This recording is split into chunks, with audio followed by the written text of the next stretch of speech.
êtes incapable de vous mobiliser pour protéger votre leader, afin que votre leader se sente protégé et qu'il puisse prendre des bonnes décisions. Vous préférez rester là, dans des soutiens stériles. En fait, vous avez le comportement des gens du RDPC. Vous divisez pour que le RDPC puisse régner. Donc, si Maurice Kamto s'exprime au nom de la vérité, le RDPC aura la lassitude de venir l'arrêter n'importe comment et le mettre en prison devant vos yeux. Et vous prétendez que vous êtes plus de 2 millions de militants au Cameroun. C'est ça? Franchement. Franchement.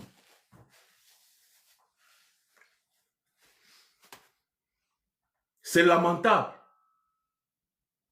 Et donc, du coup, c'est par ça que vous justifiez le silence de Maurice Kamto. Moi, je n'arrive pas à défendre ce silence. Parce qu'il est évident que dans des moments comme ça, là, un homme politique qui porte l'espoir d'un peuple ne peut pas rester silencieux. Il doit se mettre dans la bataille. Il doit entrer dans la guerre, dans la lutte. Il doit entrer dans la lutte. Et ce sera bon pour lui-même. Et ce sera bon pour lui-même.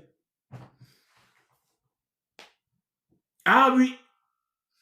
Les Camerounais sont partis voter. Ils ont choisi un président. La victoire du peuple a été volée. Vous voulez expliquer au monde que celui qui portait l'espoir de ce peuple a des raisons de se taire face à ce genre de situation? Mais, mon frère, vraiment, si on compte sur vous pour soutenir un leader, mais c'est que nous sommes foutus, hein? Mais c'est que nous sommes foutus! Oh là là!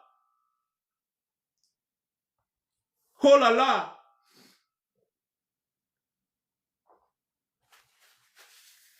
Après, c'est vous qui allez venir demander où se trouve Tiroma. Vous voulez savoir où Tiroma se trouve pour donner le renseignement au RDPC, n'est-ce pas? Tout le monde savait là où Maurice Kamto se trouvait en 2018. On a vu ce qui lui est arrivé. Donc vous voulez que Tiroma donne sa position, comme ça le RDPC saura quelle est sa position et le RDPC va aller faire le sale. Ou bien on va le kidnapper comme on avait kidnappé Guérandi Mbara et l'éliminer. Ça dit que vous êtes... Et vous demandez à Issa Tiroma de rentrer au Cameroun. Il va rentrer au Cameroun comment? Donc Issa Tiroma va, après avoir fui pour aller d'abord s'exiler afin de se protéger, il va revenir au Cameroun et s'asseoir et dire que bon, je suis là, luttons. Et on va le regarder, on va le regarder comme ça, là, avec les yeux d'amour, le RDPC. C'est ça, non? Vous ne voyez pas que, vous ne comprenez pas, c'est-à-dire vous n'avez pas le cerveau pour comprendre que un leader qui va en exil est plus dangereux qu'un leader qui reste entre les mains de ses bourreaux. Des gens qui peuvent l'atteindre à tout moment. Un leader en exil et qui ne donne pas sa position est bien plus dangereux qu'un leader dont on connaît la position.